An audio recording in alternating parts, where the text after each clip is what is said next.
ములుగు జిల్లా తాడ్వాయి మండలంలో విషాదం చోటు చేసుకుంది. జంపన్న వాగులో స్నానానికి వెళ్లి మనీష్ అనే యువకుడు గల్లంతయ్యాడు. మరో ఇద్దరు యువకులు సురక్షితంగా బయటపడ్డారు. సమాచారం అందుకున్న పోలీసులు గజ ఈతగాల సహాయంతో మృతదేహాన్ని బయటకు తీశారు. సమ్మక్క సారక్క తల్లి మొక్కులు చెల్లించుకోవడానికి బంధుమిత్రులతో కలిసి జనగాం నుంచి వచ్చారు యువకులు.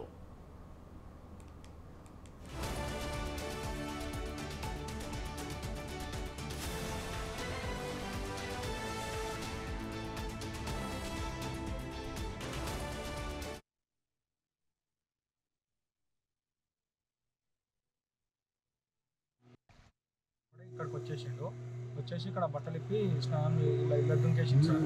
దుంకేసిండు రారా అని పిలుచుంటే ఇట్లా మునిగిపోయింది అక్కడనే. ఇక మేము అందరం అన్న వాళ్ళం పిలుచున్నా కథ మేము మునిగిపోయింది సార్. అంటే మీరు మునుగుతాంట చూసిర్రా? చూసాము, పిలుచుండు. మేము దగ్గరికి వచ్చే లోపల మునిగిపోయింది సార్. దోస్తులందరూ కలిసి ఇడికి వచ్చిర్రు. వచ్చినాక ఏమైందో నాకు తెలియదు. నేను వద్దంటా ఉంటే వచ్చిండు. ఎంతమంది దోస్తులు వచ్చిర్రో నాకు తెలియదు సారు. నా కొడుకు పోయిండు. నా కొడుక అంటే ఎప్పుడు గల్లంతైండి అబ్బాయి? 8 గంటలకు అయిండు. పొద్దుగాల మాకు 8 గంటల వరకు చేసిండ్రు ఫోను. వచ్చిన దోస్తులకి అయ్యా నాకు తెలియదు. నా కొడుక. ఏం పేరమ్మా నీ కొడుకు పేరు? మనీషు. ఏం చేస్తాడు అబ్బాయి?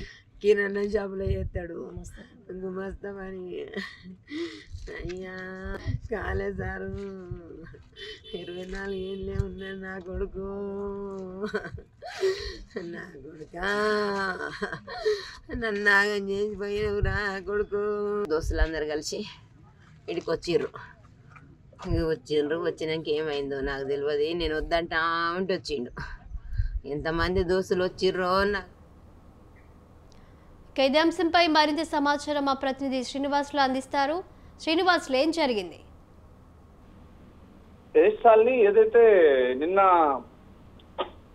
వినాయక నిమజ్జనం పురస్కరించుకొని జనగామ జిల్లాలో అక్కడికి వెళ్ళి ఆనవాయితీగా సమ్మక్క తల్లిని దర్శించుకుందామని చెప్పేసి అయితే అక్కడి నుంచి యువకులు అంతా కూడా కలిసి మనం మేడారంకి రావడం జరిగింది.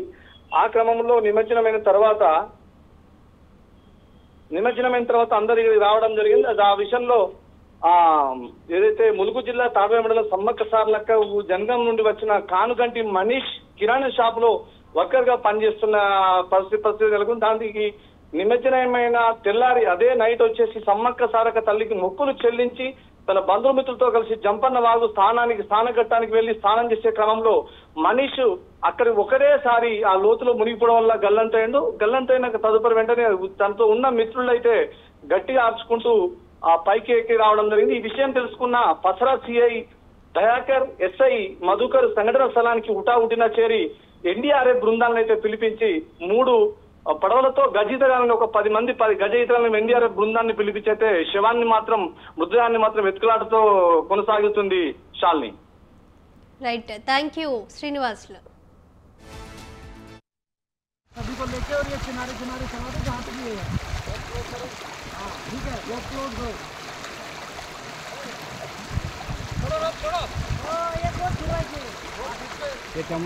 కనపడలేదు.